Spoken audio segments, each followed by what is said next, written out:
We got Deon Patrick and Daniel Taylor, the Hazel Boyz here on Bump That Radio. And this is the Culture Exchange, where we take you to a journey beyond borders, where stories intersect, traditions collide, and understanding blooms. Culture Exchange isn't just a show. It's a passport to human connection, where we're diving deep into beautiful, complex tapestry of global human experience. Welcome, guys. How y'all feel today? Good, all right, man. I feel good. I'm blessed. I'm great. All And right. yourself? All right. So tell us the story. Tell us your story. What's going on? Well, I'll let Daniel start. My story began when we were teenagers. We were all very young. And in 1992, we were set up by the police and orchestrated double murder, home invasion, attempt robbery that we did not do. It had nothing to do with at all. I want to get this out the way because while I'm talking, I want people to understand while I'm talking. Like this is so crazy. At the time the murders happened, I was in jail for a fight. I was at the police station for a fight at the time the murders occurred. Okay. And they still took me to trial and found me guilty and gave me natural life plus 2 30-year concurrent sentences. Okay. And it was 8 of us all together. 3 was cleared at trial, and 5 of us were found guilty. Me, Deon Patrick, Lewis Gardner, Paul Phillips, and Dennis Mixon. Okay. I was 17 when this all came about, and I wasn't exonerated until 2013, and I was 38 when I was exonerated and freed from this case as far as being in jail was concerned. Okay. Now I want to welcome my partner in. His name's Darrell Jones, and he have somewhat of a similar story as you guys. So I thought it would be great that he would be here because he knows exactly what you're talking about. Welcome, Darrell. How you feel, brother? I'm good, man. All right. We got Daniel Taylor and Deon Patrick on right now with the Hazel Boyz. All right. Peace to you, brothers, man. Peace to you too, brother. Peace to you, man. Same peace, brother. We have the. You know, I want to start right with this. Do you brothers make any of the conferences? Do you make any of the wrongful conviction conferences at all? Yes, I've been to one of them myself. I plan on going to the next one. I believe they're having it in We were supposed to be in Chicago Seattle. both times, but then it flipped, right? Right. I think it's probably back in Phoenix. Which ones did you go to? We can fill the people in because I want to get to your story, but I just wanted to let you know we're in the same family. Oh, okay. I went to the one in 2000. I think that was 15. Well, we was in San Diego. Oh, San Diego. Okay. All right. So, man. First of all, I know I know how people really see us, right? They really hear our story, and they hear it, and it's just like a plaque on the wall, or something, right? You know what I mean? When we become available, right? But the key question I wanted to ask you, brothers, man, how you feel right now? How you feeling? How you doing? As far as me, like I'm great. Like one thing about me, I think I always work on myself and trying to put that mess in my rear view, right? Right. And just try to do right with the life that I have left and share it with the people that love me and that I love, and just figuring out how to be good to people that are good to you and staying away from people that ain't good for you nor good to you. Right. True that. And as for me, life can be challenging when you trying to restart at such a grown man age. When I went in, I was a child, and I came. Not only did I come out a grown man, but a grown a man. So, and then to come out with zero, and when I say zero, I don't mean just money. I mean zero, Right. like Right. family members. You've been there so long, generations then flipped in your family, and for me, it was difficult to grasp uh, the real concept of family, like because if I didn't know you before I went in, it was hard for me to connect with them. But I know that I long for my family. I know that I will be with them again. But it was hard. But I had a lot of I had a great support team. I'm getting a little choked up because that's they took so much. Um, but I think I've got reacclimated with society the best I can. I still got a lot of learning and growing to do because the world is so far advanced than it was when I was 17. Um, the thinking capacity out here, the emotional connection out here, and also the just the human concept of people has changed drastically since 1992. And to get out here and just be thrown in it, which I believe you me, everything that goes on with me right now, I prayed for it, I begged for it. In jail, I long for it with all my heart. So I'm not complaining. I'm just explaining to you what it is, the difficulties that I had to endure with dealing with being reacclimated with society. By me being 17, I never really had the chance to uh, like even do something as simple as have my own apartment. So when I got out, I had to figure out how to sign a lease.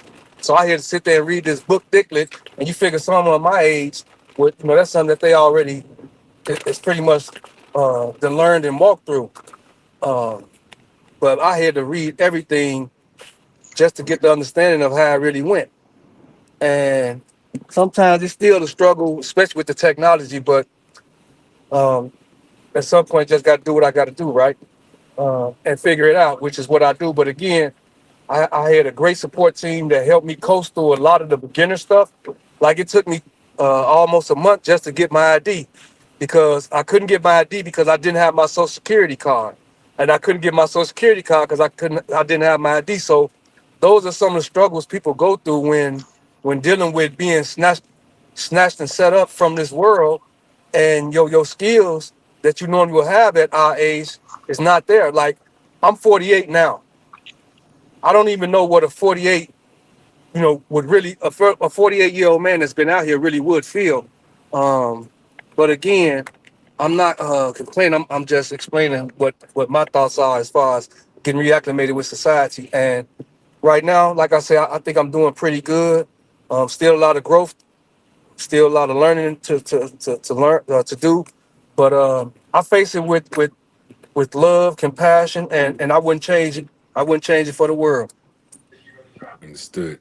You know, before I go on at all, I want PO to go to where you guys were, but I really want to enhance what we're doing, and I'm hoping that you'll be in the arena of the same thing I'm thinking. Can you just distinguish the voices? Both of you say your name, so I'll know you. That's I'll know because I just don't know which voice belongs to who, just to help me out. Okay, this is Daniel. Daniel. Okay, great. And I'm Deon Patrick. Okay, Deon Patrick. Okay, got it. I got the voices now. So I wanted to do that just so I could recognize you independently if I'm trying to drill on a question, right? You know, Pio, why don't you go on and because I like people from the outside to be able to ask questions, even when I'm doing those interviews, because you and I talking is going to be entirely different. You're going to be able to relate to it instantaneously. So, Pio, you wanna ask some questions? Continue in terms of the public would ask that they probably would ask. We're going to go somewhere else. Right. We'll tell you what. Actually, we got Ray the writer just popped on with us, so thanks for helping us out, Ray. Hello, Ray. And I think she got some questions lined up for you guys. So, what you got, Ray? Okay. So first of all, hey guys. How you doing? I'm good How and you you. doing? I'm great. Thank y'all for joining us today. Um, so I Thank had you for recently, having us. yeah, no, for sure. I had literally came across your book on my Instagram one day. I was scrolling and I saw, and of course I had to click to see what it was all about. And I was intrigued with the story because you know, even with us being in our community as it is, we face a lot of um, controversial issues, and unfortunately, when it comes to being wrongfully convicted, a lot of our black men have that issue too much as it is. Even just being black yourself is a crime, even if you don't even do anything, or even if you do something, whatever the case may be. But um, I want to talk to Daniel, and my question for you is, can you take us back to the night of December 3rd? And from that night, what was the most vivid thing that stands out to you? And how did it shape your understanding of the justice system? For me, this is Daniel Taylor. For me, um, it began like I was a ward of the state, and in Chicago, Illinois, that means I with DCFS, Department of Children and Family Services, Mm-hmm. and I was awaking out my sleep, and I was at a group home at the time, Mm-hmm. and that night I'll never forget it. It's something nobody, let alone a child, should ever have to experience. Uh, you have these manipulative, uh, violent, uh, ruthless cops that went all out, one to make us say that we did something we didn't do. Mm-hmm. And for me, that's the most that stands out so much for me because when they get you in that interrogation room and they start pulling out their tricks and beating on you and taking you from the station and saying what they gonna do, and if you don't do this, they gonna give you the death penalty. And at 17, I had never experienced anything like that. You know, I didn't have any like real run-in with officers, um, especially not these kind of detectives. And like it was a horrific moment in my life that I'll never forget, but one that now that I think back on, and it's crazy to say this, I wish I had been strong enough to take the beatings. You know, strong enough mentally to understand like if I can sustain them beating on me and telling me what I did, and this is how it should be said when state a state's attorney come in, Mm-hmm. I would have just took the beat. Mm-hmm. Uh, It is deep. It is. like it I've lost so much mentally. Like and I'm not even like the bitter guy. Like I understand life can deal you a set of cards that you just have to play out. Um, but it's a deck that I shouldn't have had to play out because life didn't throw that at me. It took a group of officers to put me in that situation. Let me show you something like this. For example, in my case, they had two officers file a report a month later because remember earlier I said that at the time the murders happened, I was in the police station locked up for a fight. And a month later, you had some officers put a report together to say that they had seen me other somewhere other than me being in jail. And it wasn't approved by their commander or the sergeant for that night or anybody. They just wrote a letter and sent it to the state's attorney. And this is the document that along with other false documents, was used against me at trial to say that I did this case. Uh, you ever heard of the Twinkie defense? Mm-hmm. It's an old case. It probably came out in the 1800s. But the Twinkie defense, they say a guy took a life, and he blamed it on the Twinkies. And for me, that sounds ridiculous, don't it? Yeah. But let me tell you how ridiculous this is. And this is in the news articles. Um, a juror was asked what was the defining moment at trial that made them believe that I was guilty of double murder, home invasion, attempt robbery. And the juror said, quote, I believe the state's attorney when they said that I snuck out of the jail, went and killed 2 people, and snuck back in at the age of 17. And my birthday is August 22nd. This case happened November 16th. So I just made 17. So, I really still got the concept and the mindset of a 16-year-old. But he said he believed that I had the capabilities of sneaking out of jail to go take 2 lives, but sneak back in without being seen by any police officers, without any damage being done to a cell, and they never knew that I did it. So if I'm smart enough to do that, they got to know I'm smart enough to not come back. If I'm smart enough to get out, why would I want to come back if I went and did something as Hellenized as that?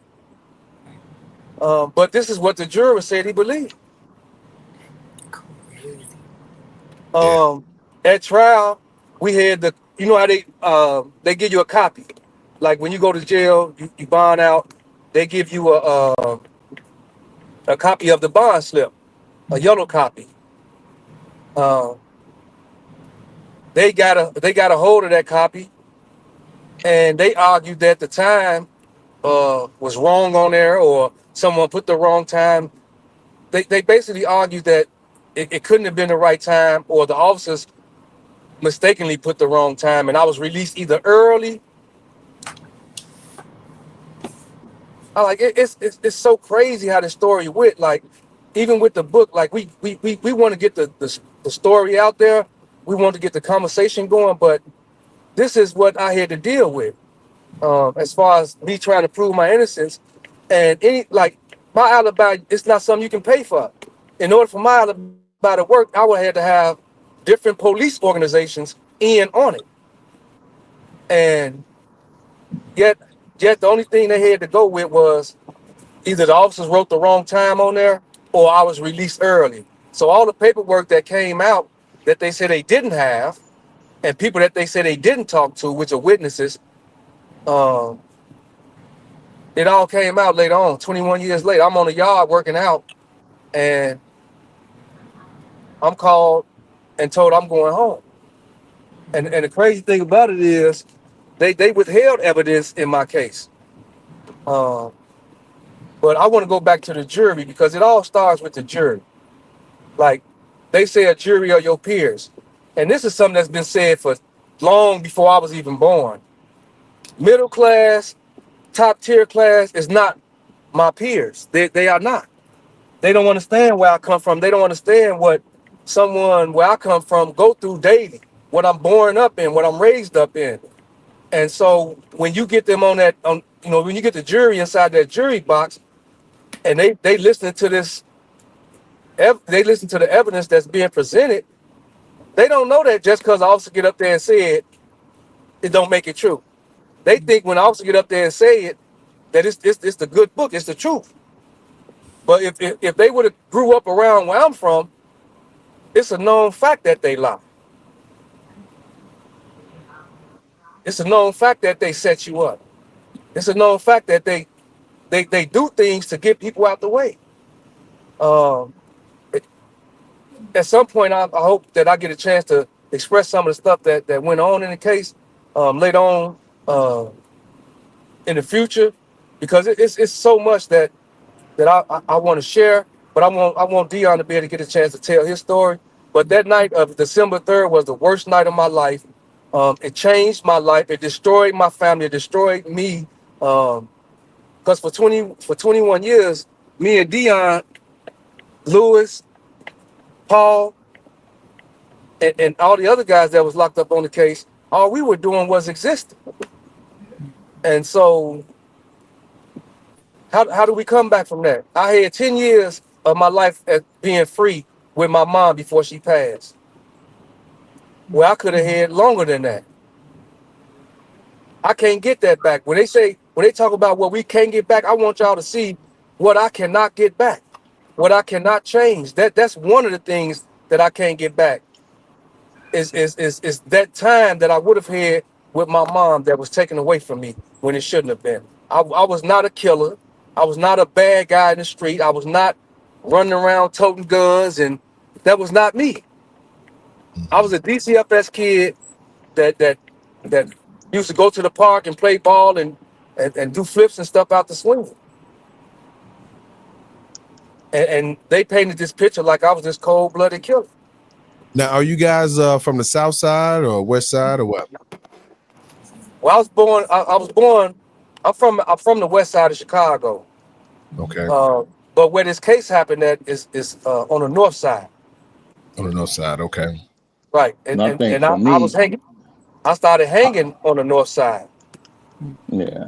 And But I think I was I was born. born and raised on the West Side. But go ahead.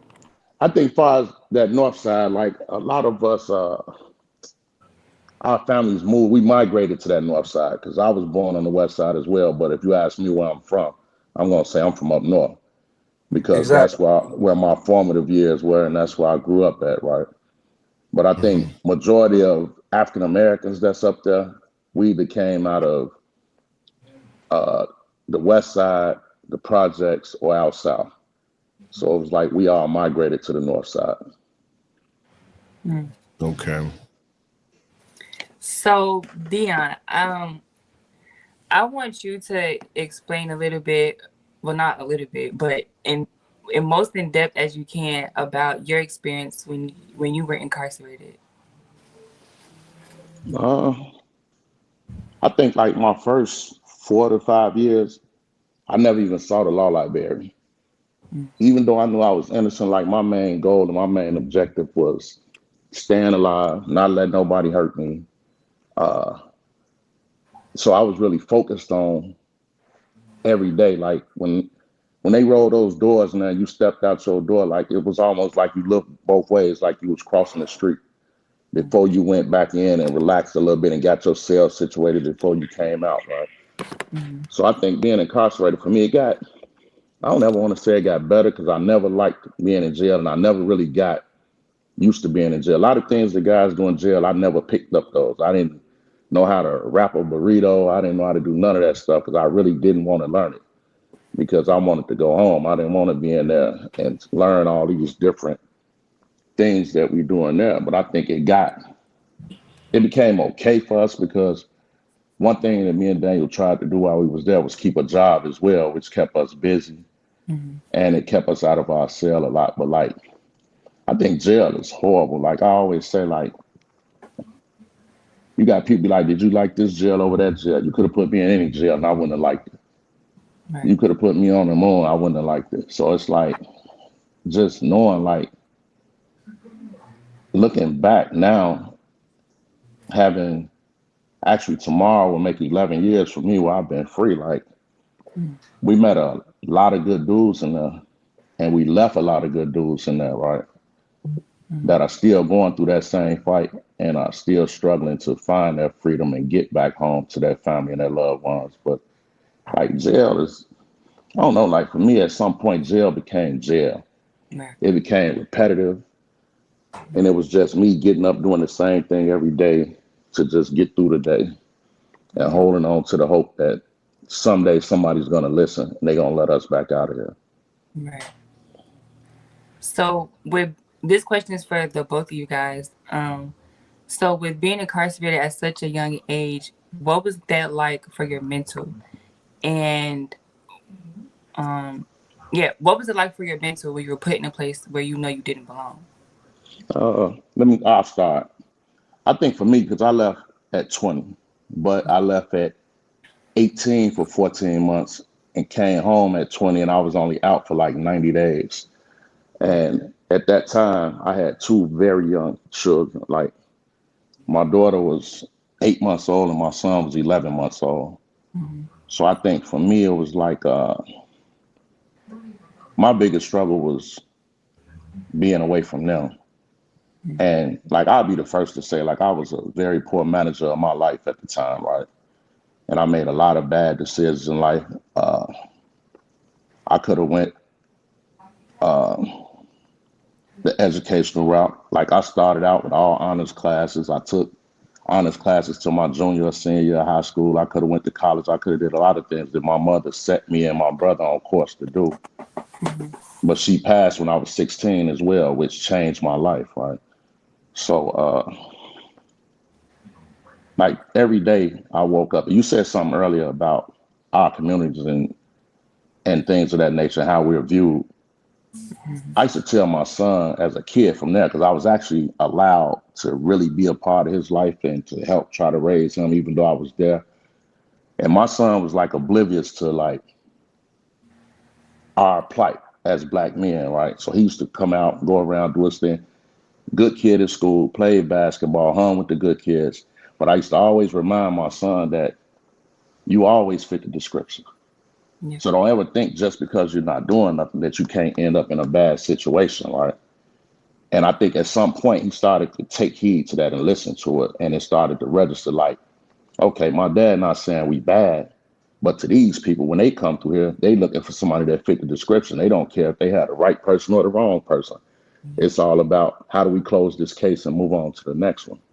But I think waking up in that place every day, like I used to pray every day. And I think the most important thing I prayed to God was, don't allow me to die in the penitentiary for something I didn't do.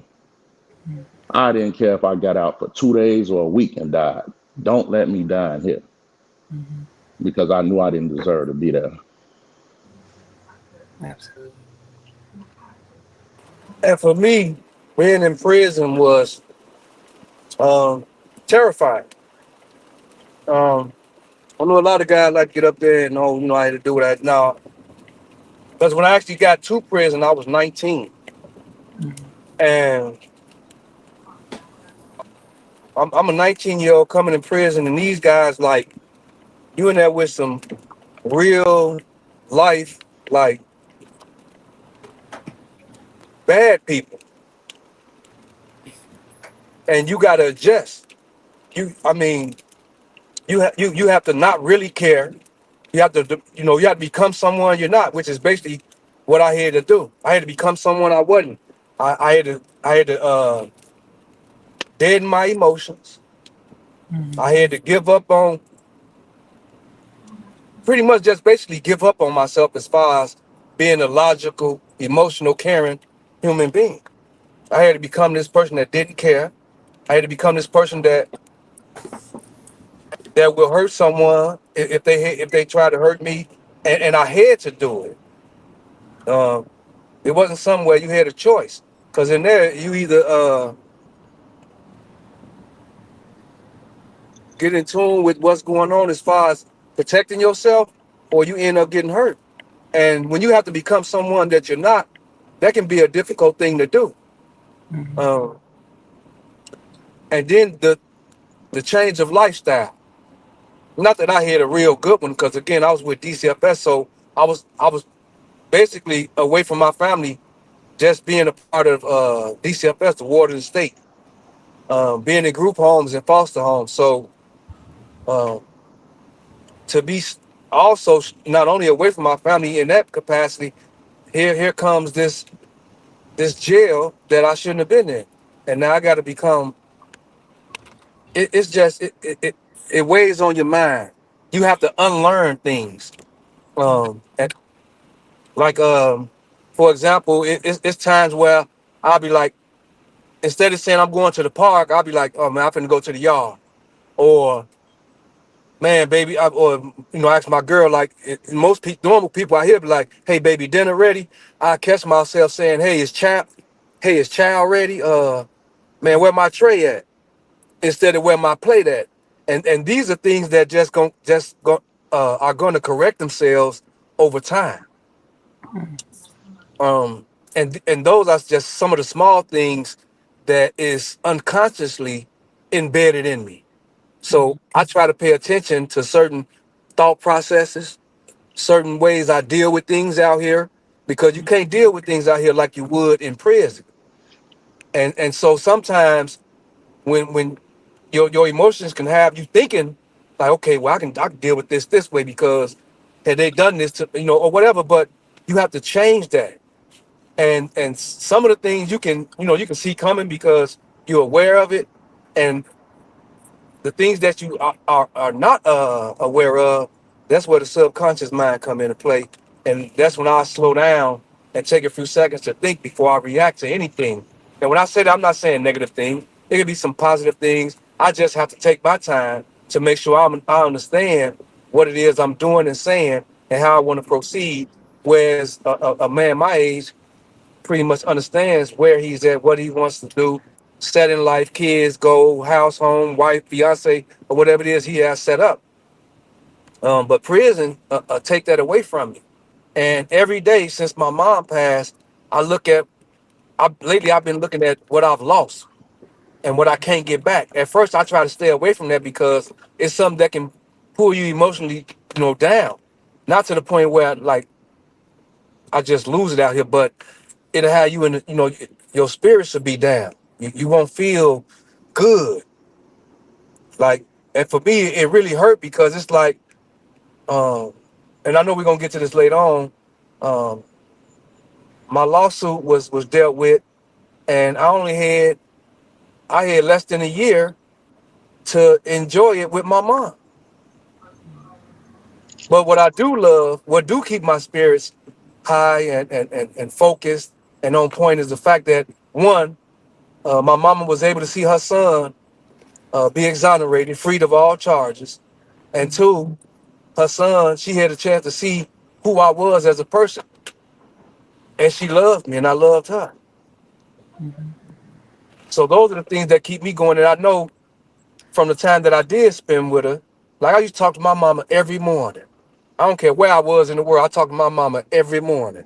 And the one thing she always tell me, live your life. Don't be ashamed to live your life.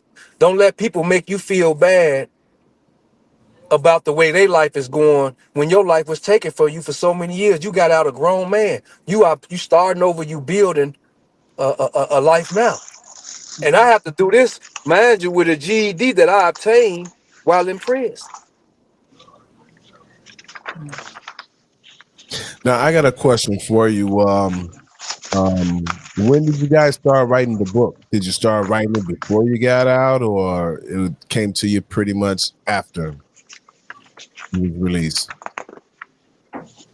Uh, I think we definitely started writing it after we got out, but I think for years we planned on writing it. But with a lot of stuff that was going on in court, like we just put it off until we was through with all of that stuff, right? Because they play so many games in there. Because I'm always mindful of like this stuff happened over 30 years ago, right? So my story ain't gonna change, but the word might be a little different, right? And they'll be like, well, you didn't say that in 92. Like, no, because it's 2024 now. Like, what is we talking about? Mm-hmm. Like, and so my goal was always to tell our own story because I feel like people have been telling our story for so long Right. that I wanted us to put it in our words because the state's attorney then told our story. The lawyers then told our story. The news reporters have told our story. Nobody's really heard it from us. So I think I just wanted to put it in our words and in our perspective as to what happened. Mm-hmm. Okay. And I got one more question. You said there was 3 other guys convicted with you all, correct? Yes. Okay. Are they they're out as well? And do you all still keep in contact with them and things like that? Well, 2 of them, Lewis Gardner and Paul Phillips, are the other co-authors on the book, right? And the other brother, unfortunately, he passed away in there. He never got out. Okay. As being co-authors and advocates, how do you both envision a future where the justice system truly services justice? And what can we do to help to make that a reality?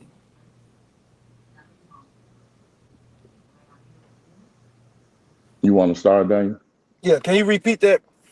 Yeah. Um, as co-authors and advocates, how do you both envision a future where the justice system truly services justice, and what can we do to help to make that vision a reality? For me, I think it starts with the state's attorneys, the attorney generals, and any other kind of state people that has control over this court system. I believe that, and this is something that it has floated around, but I don't think the concept really has taken off like it should. Um, because I think people are afraid of. They say like when you the state's attorney, you police officers, and you empowered uh, by the state to bring in the correct people to try and convict the correct people in crimes that's committed, and you actively take part in turning the other cheek. I mean, turning your face away from what's going on. You also are involved in that. Looking away and acting like you don't see it doesn't mean you're not a part of it. And so I think that if the state's attorney, they have immunity. I think if you took that immunity away and held them accountable from when they knowingly, now that could be chances where some states just got, state's attorneys just got it wrong. But if they knowingly send someone to prison, knowing that they didn't do it, I think they should be held accountable for it. I think that immunity for state's attorneys need to be wiped away. And Yeah. I think that will definitely force them to do their work, not just put something together and the state's attorney say, okay, well, we're gonna take this to the grand jury, which we don't get to be a part of, and 95, I want to say about 98% of the time, when they go to that grand jury, they're gonna get the indictment that they're seeking, because that grand jury is hearing what they have to say. And so I believe that if state's attorneys are held accountable for wrongful convictions, I think a lot of change. Definitely Uh, something changed. I, Yeah. I promise you, a lot of stuff will change because now the dirty cops that set guys up, put guns on guys, bringing guys to jail for planted drugs and murders that they didn't commit just because they want that notch on their belt so they can get that promotion. Now they got to change their outlook. But they got this, and a lot of people. I don't know. I'm gonna say it. If I ever come up missing in an unmarked grave somewhere, I'm not gonna cry about it. But the I'm not saying every officer is bad, but the number definitely increases when you look at the ones that turn a blind eye to the ones that are, and they definitely need to be held accountable when things go wrong. You do. They do. Like we get no, like, what's money? Like they think we get the lawsuit and then we good. No, we're not good. We're mentally behind. Me and all the guys that was on this case, we are mentally behind. Our thinking capacity is behind. Yeah, we are, we are somewhat making it out here because we understand we have to take care of our business, which is and our responsibility, which is having a job to provide for yourself. If we have kids, taking care of our kids, we understand our responsibilities. But to go out and understand this world and move in a different way that someone that's been out here their whole life, they can look at us and understand right away. Wait a minute. I see something different in this person, but some of them can't put their finger on it, but they can see. Like for example, like when you go out and you're hanging out with your friends, they telling their stories in 2000 and 97, 96, 95, I was doing this. You hear a song and it takes you back to those years. For us, it's all prison stories. So most of the time I find myself standing there smiling or finding comfort in their stories because mine is filled with sadness.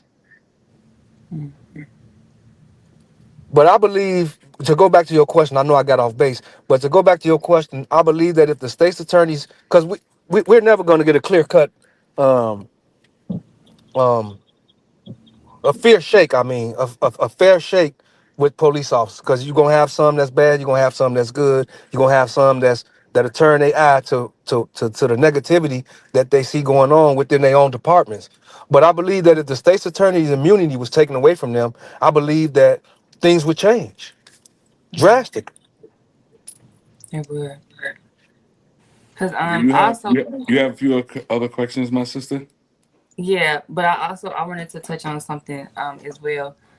Um and like was it September, like November? It was a case of Marcellus Williams, and he was actually incarcerated, and he was wrongly convicted of a murder that happened in 1998, and due to certain circumstances, he was executed. And now there was no DNA found, no evidence found that he did anything. And the fact that he was killed for something that he didn't do, you would think that there would be more momentum within our community where we would be more out in the open and advocate for our people, because I've been saying this a lot to everybody I've been talking to. Like, nobody's going to help us and nobody's going to do anything for us but us. And um, I also was having a brief conversation with a young lady yesterday about how our lives have become hashtags, like the Black Lives Matter movement. Things only matter when it's a hashtag. However, it's stories like you guys and other people's stories who are locked up still to this day, and nobody is really taking heed to what's going on. Is if it's not popular, if it's not, in social media and it's not something hot, nobody cares about it. But the stuff that goes on behind closed doors, the things that goes on in these prisons, it's nobody's caring enough to help or even to put that fire behind them to do something about it. And it's frustrating, especially because if we really know our true history and we actually sit down and think about the things that we've been through for the past 400, 300 years, however far you want to go back, you would think that that mentality would change somehow. But unfortunately, we can't make our people care about the stuff that goes on within us. It's just too many outside distractions, and we're not helping each other to the best of our ability. You know And what? Go ahead. now, what was you about to say? I was gonna say one thing I have noticed out here in society is that if it don't directly affect them, and like you say, this social media is so, ooh, it's so wicked. Um, but if it doesn't directly affect them, like I stroll through certain things on social media, Mm-hmm. and I be taken aback by some of the stuff that goes on. Like, how is this possible? You know, how can a man just get in his truck and mow down a group of people like it's nothing? Mm-hmm.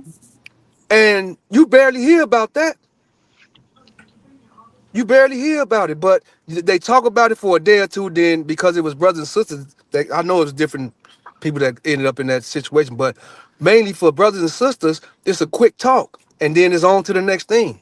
Yep. But let a brother been and done something to a cop or an official, or let a brother been the one that was behind that truck and did that, we still be hearing it on every news station, on Yep. every radio station, all over social media. It'll be everywhere for months. Mm-hmm. I think the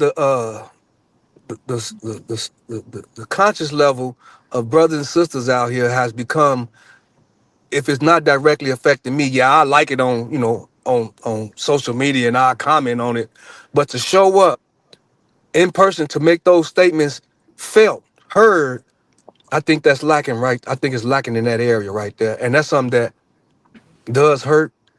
Mm-hmm. And I know one person can't change the world, but I think if we get the conversation going, and me and the guys that's on the case with me, we not the first one that said, let's get the conversation going. Let's get the discussion going so that change can come about. Mm-hmm. Here it is, 2024. These are things that was being said before I was born. And I was born in 1975.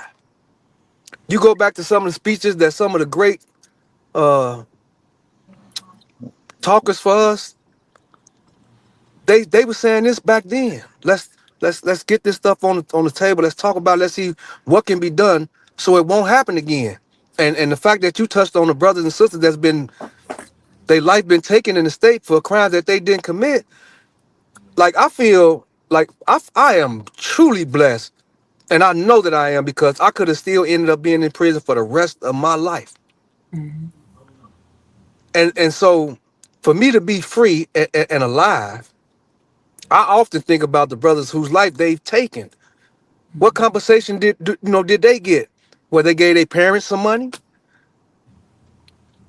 You killed their child. You killed the father. You killed a daughter. You killed a son, a nephew, a brother. And so you gave them money. That's like the thing. And don't get me wrong. I think compensation is a good thing, but I think it needs to be more done. Where, like I say, for one thing, taking that immunity away, making them holding them accountable for these wrongful convictions. You can't say, "Oops, here goes some money. We got it wrong, and we took your life, son. I mean, we took your son's life." It has to be something more than that, something more than a lawsuit to stop this. Because lawsuits not stopping it. Here it is, 2024. From I want to say from my knowledge, from 2010 to 2024, it's been a tremendous amount of people that's been exonerated either through DNA, a false testimony, and lying cops. So, and it was lawsuits brought about long before I was set free, long before my lawsuit came about. So lawsuits is not changing the way these people, the police and the attorney generals and all these people are proceeding. Nothing is changing. In my opinion, they're getting more bolder. They don't care that the camera on. Like for example, when they were just beating that boy in jail, killed. I think he died. I'm not sure. Yeah, he did. He did. Okay, they beating. They got cameras. Like you, it's cameras everywhere. And I tell people this all the time.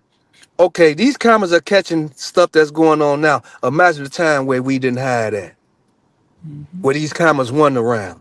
I say what y'all seeing is just the tip of the iceberg. I say go back to 1975 and beyond, up to until the cameras did come about, where you can see who you talking to on the phone. Where's the camera on almost every building now? Go back to a time where it wasn't like that, and then imagine what that was like for us. Just take a moment to go back and think like, what was it really like with no cameras? If they doing this and they know that they even like the ones got they like police officers, they got body cams, and they know if they turn it off, they gonna get in trouble, and they still do it. And then they sitting there and they got body cams on and they still taking lives. So if they that bold to do it now, imagine what we had to go through back then. And it's not so far away. That future is not that far back. I mean, that past is not that far back on how things really was when cameras was not around, when DNA was not authenticated or accepted in the court system. It's still a relatively new thing. And when DNA came about, they realized, wait a minute, we didn't took lives we shouldn't have took. But it's too late for those guys that whose life they took. Where's the compensation for that guy? Where's the correct? Where's the how am I? Let me make sure I'm gonna say this correctly. Where is his peace? That man is gone. His life is over with. You took his life and he didn't do it. Where's his soul? Where's his peace at? Where's his my God, it's It's my I overwhelming. God. can hear it, man. I You can know, hear it in your voice. Yeah, it's yeah, sad. I'm longing to talk to my brothers, but go ahead, my sister. Mm-hmm. And then like the stuff that real quick, the stuff that goes on in prison. I really want to touch on this because I believe that most guys that get out, they touch on it, but they don't go in depth with it. And I'm gonna go in depth with it, but in a short amount of time. Guys are getting beat in there. When an officer feels like it, if he don't want to give you your food, he can take it. They putting guys in cells that they know are enemies. The food is horrible. And I know out here in the free world, a lot of people like, well, you know, he should have thought about that before he did the crime. What happened to reform, rehabilitation? People still out here thinking that they got rehabilitation at the forefront of prisons, and they do not. They do not have rehabilitation at the forefront of prison. When you go in, like right now, to go into jail with natural life, if a guy come in and he has 3 years and you have natural life and you trying to get educated, they'll put him in there before they put you in that school to get your GED, to get educated. And they'll say, and they thinking is, what do you need to learn for you're gonna be in prison for the rest of your life? Forgetting that you still have appeals going on. And if you can't educate yourself, that's the worst thing ever in prison. If you can't educate yourself so you can learn how to fight for yourself. Because when you're in prison and you're going against this system that's a powerhouse, you have to be educated. You have to be able to read, comprehend, discern, and apply. If those 4 things can't be achieved, you gonna always be counting on someone that's in prison that is educated, what they call jailhouse lawyers, or an attorney, a paid attorney, or a public defender. And black people, we know public defenders, uh, they'll swap you out. And it's that prison system, it takes so much from you. It's nothing but illogic and hell in there. Yeah. To sit in the cell and hear another grown man cry. Can you imagine that? A grown man that they say is a killer. You hearing this man crying at night, but he got his face stuck in his pillow to try to mute that sound, but you can hear it because you in that cell with him. They get what? 1 shower? Before I left, we got 2 showers a week. You don't even get a shower every day no more. The rest of the week you washing up in the sink and the water comes out like a water fountain. The little 1-line trickle. Like you sipping your water at the water fountain. That's how the water come out. You got to wash up in there. It take you almost an hour to take a bath in that sink. You got to we putting milk, juices in a toilet to keep it cold. In the toilet, the place where we defecate at, we urinate at. We putting that in the toilet to keep it cold so we can have something to eat later on when we get hungry because we don't want to eat this green, yellow, orange meat that they just gave us for dinner. Because we know if we eat it, we're going to be at the hospital. And they number one thing in those infirmaries in the hospital is Motrin. Everything they give you is Motrin, basically. You break a bone, Motrin. You chip a tooth, they want to snatch it out. They don't do cavities in there. They snatch your teeth out. And they send you right back out to your cell like they did a good job medically. The medical system in there is garbage. The mental health system in there is garbage as well. There's no rehabilitation in in the forefront when they send guys to prison. So when the guy go to prison now and he got to do 5 years, they have programs in there, but they got everything that's set up to stop you from getting those programs. You can go in there and follow all the rules and regulations and come across a guy that just don't like you. You don't know him, ain't never met him in your life, and he just don't like you. And he might want to fight you. And if that fight occur, now they send you to SEG, to the hole. You in there for 30 days for a fight. And you done everything you could to be a model, I guess, prisoner. And yet here can someone come along that just have a negative, just a evil person, evil spirit, and have you being looked at like, okay, man, you done got to jail and you still doing wrong. When all you have to defend yourself in there. And so they got this thing called C grade, B grade. And if you in C grade, you can't even use the phone. When I was there, you couldn't use the phone and call your people if you was in C grade.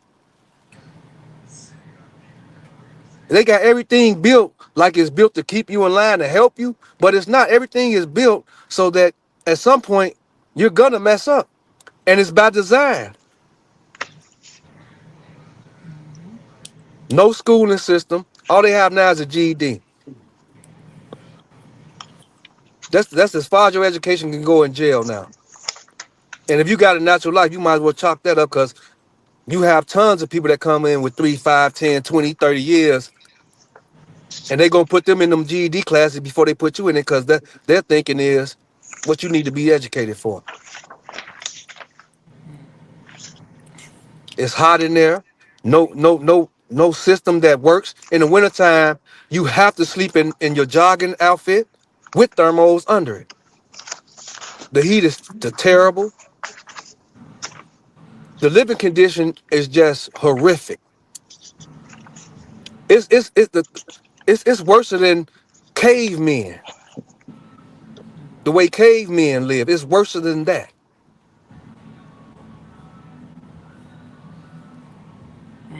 What you got, Darrell? I won't even do the brother the disservice of trying to communicate with him in limited time. But I will say my listening to you, right, bro? And sadly we've lost the other brother. I did not even recognize that he was gone. And I would have definitely made sure that we got both of you guys going back and forth because this is the problem with our story. How many times have you told your story the same way you're telling it here, with people asking you questions? How many times? Well, actually, he's still here. You just A don't say number he's black. a number of times Yeah, I'm since here. Right. Okay. a number of times Okay, we've let's told let's our go, let's story. go through this. Let's go through this at our pace, right? I am you, and I'm going to give you an analogy real quick to show you I am you. I didn't get it from a book. I didn't hear it from nobody. I lived it 35 years, right? I went in at 18. That's 1984, right? You understand? I'm in there, and so I get the whole thing. I'm wrongfully convicted. I'm on a national registry exoneration. You brothers on national registry exoneration as well, right? Yes. Okay. You got your rings. No, we don't. I've never been to a summit, and I need to start going, but I did plan on coming this year though. Yeah, my lawyer and them actually to get your rings. You know, most brothers. I didn't take mine. I had reasons, right? I'm kind of a little different about our movement, but definitely those brothers that didn't. You know what I mean? To get your ring, right? But here's where I wanted. Here's what I wanted to say to you, so that people understand and feel it a little more. You know, one of you brothers spoke earlier. You talked about the families that we left, and the generations coming back later that we have now, right? In this moment, in this night, hearing you, here's what I'm saying that people may not understand, but it'd be 1% true. If I had my eulogy done, right? If I had my eulogy done and that happened right now and I was off this planet right this moment, I wouldn't want the young lady. I wouldn't want my sister. I wouldn't want my mother. No one to do it when I could literally say, let that brother do my eulogy, right? I could literally pick you, brother, and say, do my eulogy, because everything else they're going to fill in is going to be no different than when they give the pastor the idea of you, right? There's a difference about how we feel. And one of the things I see that I know across, and and I'm the president of the innocent convicts, and I've been to the conferences, and I know the leaders of the conferences, so I'm all in that. But here's the point that doesn't happen. Brothers like yourself, there are a few things that even you got to know. When we talked about the people responsibility, right, and the accountability for the people that do what they do to us. Mine is all police as well and jury. We kind of right where we at, right? Those people, we're not really holding the people accountable, right? That we should hold accountable. So this is why I'm explaining this to you. You tell me your case. So if I went to Google your case right now, what would I put in? You put in Daniel Taylor, Chicago Tribune.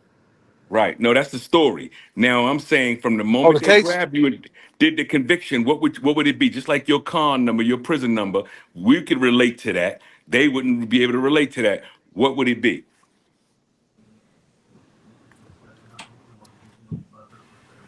Daniel Taylor versus State of Ah, Illinois. there we go. Right? No, it would be them versus you. You Right. didn't verse them until it was court time, right? To get to our paper or whatever, right? Right, right. Right. It was versus you, right? Okay, I want you to peep this, and this is what I'm trying to tell all my innocent brothers and sisters and the public out here, how we all recoup. But we're not gonna just do this right here. I'm gonna have a discussion with PO. There's many outlets. This will never happen again. This, sometimes God does things the way He wants to do them. What has to happen is a constant platform from our people, just like we're talking now. I'm going to create a show, and that's going to be our show. And when we come on, we're going to be live, right? And I'm going to be bringing on the sisters as well. We know them all, right? And we're going to get to this because what has happened is we've been the biggest market from you. Not only, listen, my partner from Netflix, I've been, all kinds of mess I've been on, and my brothers have been on. You understand that? And every kind of article you think about, they have done exactly what you said. They have taken rights to our story. And when it's time to make use of our story, people will make use of the story. Do you understand? So that makes you kind of try to get it all in at once. And we're hoping they feel us, but they don't feel us because they don't understand it, right? Because we have to get it all in at once because there's an audience presented to us that says, here's the display. We're more than displays. And I'm listening to every word you brothers are saying. That's why I said I would have you do my eulogy because you know what it feels like. Now, in terms of me saying the people, say your case again. It would be who versus who? The State city of of Illinois Chicago. versus Daniel Taylor. Okay, hold on to that thought. Now, listen to me carefully. Now, mine would be Commonwealth versus Darrell Jones, right? Someone else is going to be Commonwealth. This Commonwealth or state. That's the only way it's going to go down, right? Versus us. Now, who who are those people? Who are those people that's versing you? You know it's not the DA, right? See, this is where Nope. we confuse that. It's not the district attorney. This is what I'm saying. We have to lay it on everybody. These people out here want accountability. They say they teach their kids accountability. I'm on all these. I go on this thing just like you, brother, right? And go on these TikToks and women and men and arguing about taking responsibility. And that's why we're beefing black folks because we're not taking responsibility when all of them won't be accountable. That means they put it in our mama's names and everything. And I'm going to break this down for you. The moment it says that no district attorney, Commonwealth or state, can prosecute because they want to. That's why you hear them say, Your Honor, on behalf of the state. You remember those words? Most definitely I do. Okay. Okay. And mine's, Your Honor, in behalf of the Commonwealth, because they're representing the people. That means PO's name, my sister sitting here, everybody around them. In their name, they did this. See, that's the part everybody forgets. In their name, they said, we're authorized to do this in the name of PO, who don't even know this trial is going on, don't even know you exist, because PO allowed us to do that because we are using Commonwealth versus this person, meaning that's our parents, my mother, your mother, and we are using state versus. Now, once you get that understanding, you'll understand the people that be interviewing us and talking to us, they are not aware that they're accountable because they use their names. Now we know that it was the credit card. Right now, if somebody called anybody listening or anyone present and said, somebody got your credit card right now, PO, they doing something, people out here would snap to it instantly, shut their accounts down. They know just to move on it. Well, they used your credit card to hold us in prison. The accountability off of the people that allowed those people to say in the behalf of these people. Do you understand what I'm saying? I They are definitely just do, as and I feel they you. they are definitely accountable. So as long as we don't make them all accountable and make them understand that, now here's the pocket game. This is what our people don't understand. We beef with each other. We talk about we don't have funding. They taking everything we got. Here's the thing that PO, say my sister, anybody else that's listening should understand. They should be the first people getting together to file suits against these states and Commonwealth by saying you frauded us. If you have the wrong guy, and I paid $45,000 and $55,000 a year for them to be there, and that cost me million because that guy got 35, he got 18, and we're all over the country. Where is my money that you use as my taxpayer because you never got the person who did it, right? And then this is how slow the people are out here. They're the first ones to ask, hey, did you get compensation? And sometimes I look at them, I don't really say it, but I'm looking at them going, yeah, offer you again. Not only did they hold me in jail with your tax money, but then when they had to compensate it, they took that money from you too. And y'all ain't said nothing about it. Wow. Think about that. Wow. That's the part of the game Wow. everybody's missing. They ain't said nothing Wow. about it. So they don't even want their money back about what happened to us because they don't recognize us. They don't understand their role, and then they don't understand how to bust back. We can't bust back because we be compensated. They're supposed to bust back. PO right now, he started a suit with this sister and added people in his community and said, I got two brothers here. I paid for that tax money. I want to know every dime of my tax money in Chicago that went towards that because that's not the man. And in fact, in most of our cases, they don't have the person who did do it. So why were they able to use your name and then use your money and then say we compensated them with your money again? How foolish is Wow. that? So Wow. Man, don't never it think get, we're the ones that's slow, bro. and I think You it ain't gets behind. deeper. We way It ahead. it definitely gets deeper than that too, because the one thing I learned about during the process was the billable hours. Because not only do they pay us, but they pay the state's attorney that's up that line. And they This try is to what I'm drag it talking out about. because they make millions of dollars off the taxpayers as well, right? So when we sitting back and we talking, like the sister that asked earlier about us as a people, like I definitely respect the movements that's for us, right? But I think we got to get back to loving ourselves. And she said it perfectly, like ain't nobody gonna do nothing for us. We got to do it for ourselves, right? Because I worked in violence prevention for like 8 years before I left Chicago, right? So I came home and wanted to be a part of the solution and no longer part of the problem, right? So I'm mentoring. I don't know if you met Benny Lee in that circle you be in, but me and Benny Lee was going into the Cook County Jail and meeting the little cats and trying to show them what's in store for them. And I think like our lives got to start mattering to us again, because like it ain't that many. Well, white people play a part in what's going on in our communities, but I don't think they a lot of it is them pulling the actual trigger. Like we hate ourselves and our little brothers hate themselves, right? Because you look at your brother and you can hurt them the way they hurting each other. It's sad to me, but I understand it though because I was that before. But I think now that I'm woke and my eyes open, it's You went out, how do you grasp that? but And then I also have wrapped my mind around the fact that as a community, as black people, we got to be careful what we ask for. Because like we go out and a lot of times, like I used to tell some of the people that come in our office about maybe their son got hurt and they want somebody locked up. Be careful, because they might go get your nephew and throw that case on him. And then your whole outlook gonna change. Now you're gonna be saying, oh, he innocent. Why? But you press these people that don't care who they lock up or who they hurt to go into our community and pillage, because really like our communities as far as law enforcement look like occupied territories now. It ain't us policing us no more. Like I come from a family like, well, I had police officers in my family. And so I understood it, but we knew these police officers because they grew up on our block. They mothers, and we watched their mothers and fathers sit on the porch and watch us as kids, right? Our whole community in Chicago now is like uh Caucasians that come from these areas in Chicago that hate us. And that's who policing us now. And it's like we don't, and then us in Chicago, I'm gonna speak for Chicago alone, because I like to use our statements because I don't know what's happening around the country, right?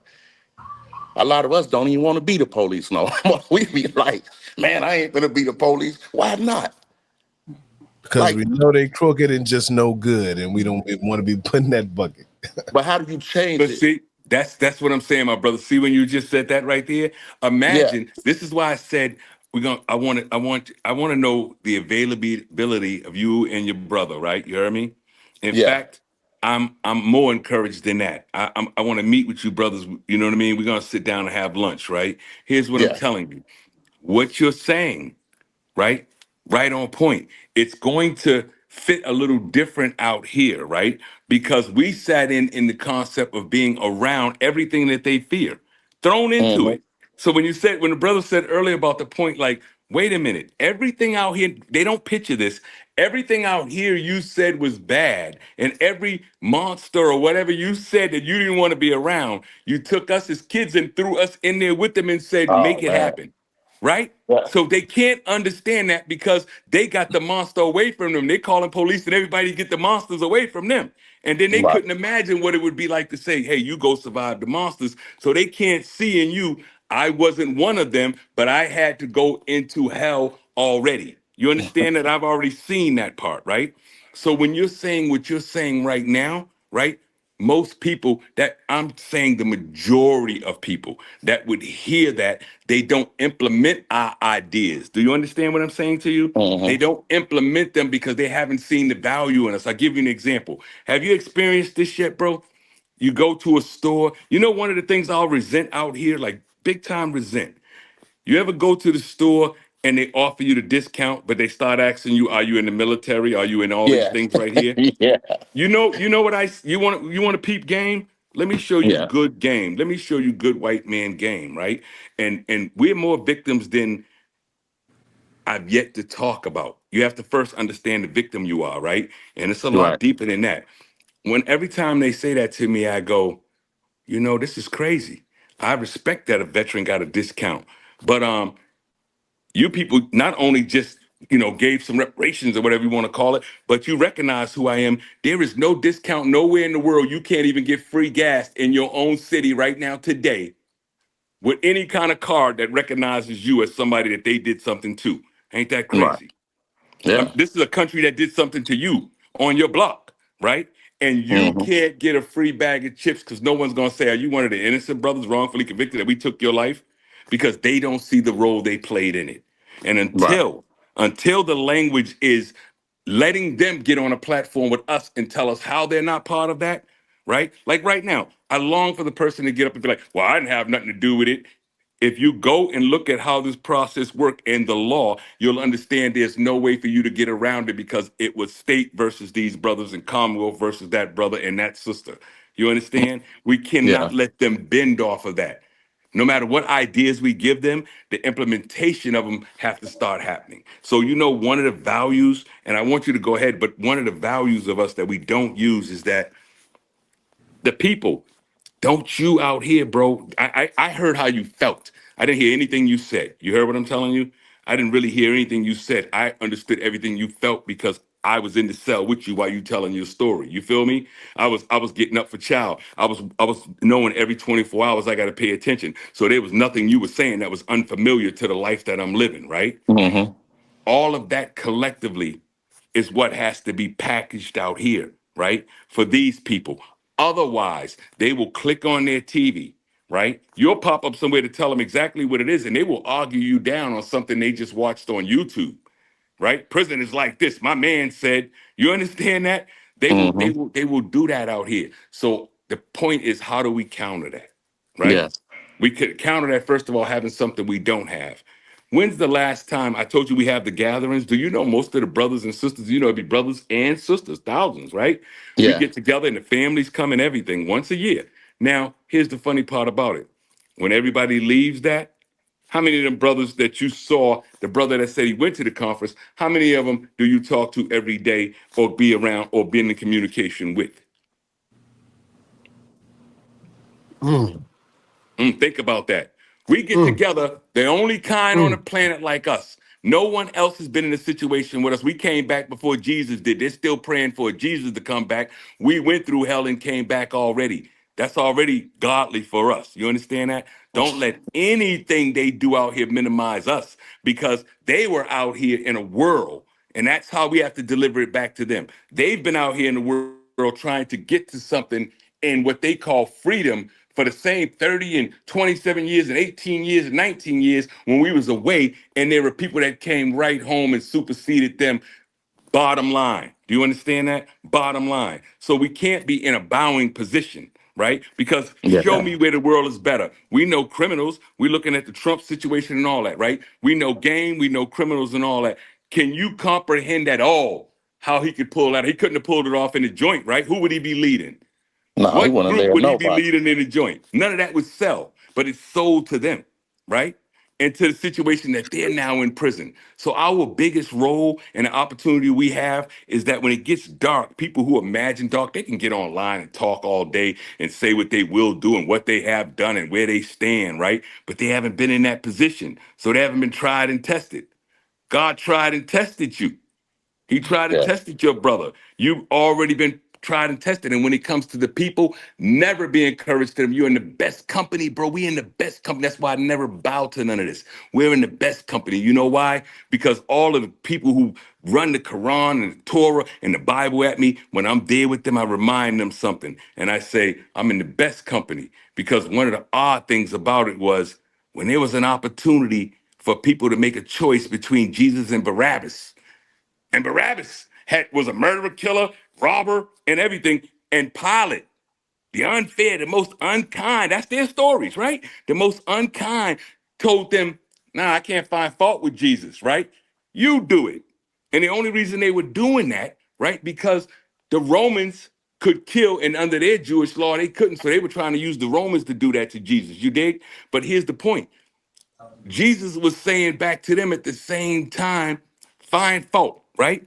Find fault. He could never find fault, bro, right? That was the position that Jesus was in. This is the position that we're in, right? You're a deliverer of a message that you suffered, and it's not to be crunched in, right?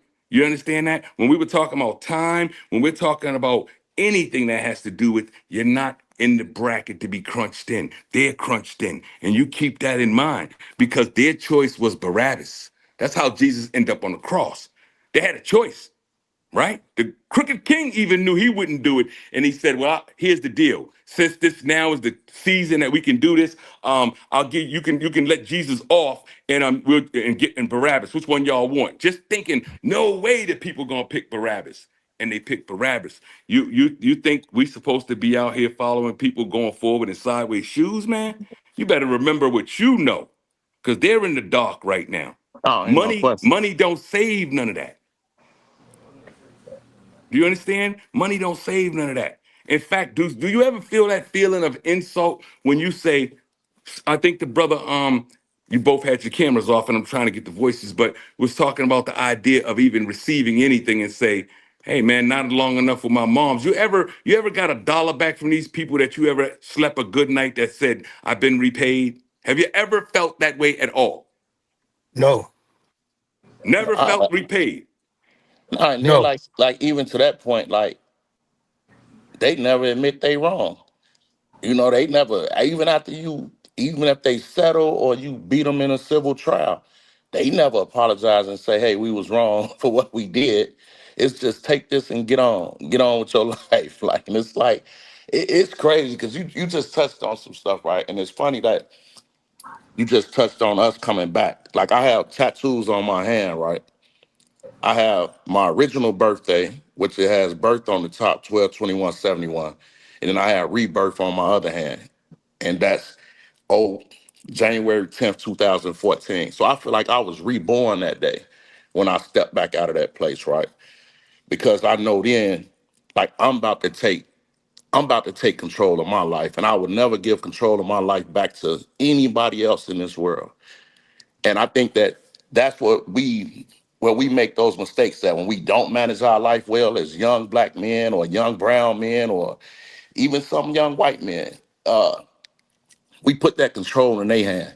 And now they telling us when to get up, when to eat, when to wash, when to go to the shower, when to do it. I'm not doing that no more.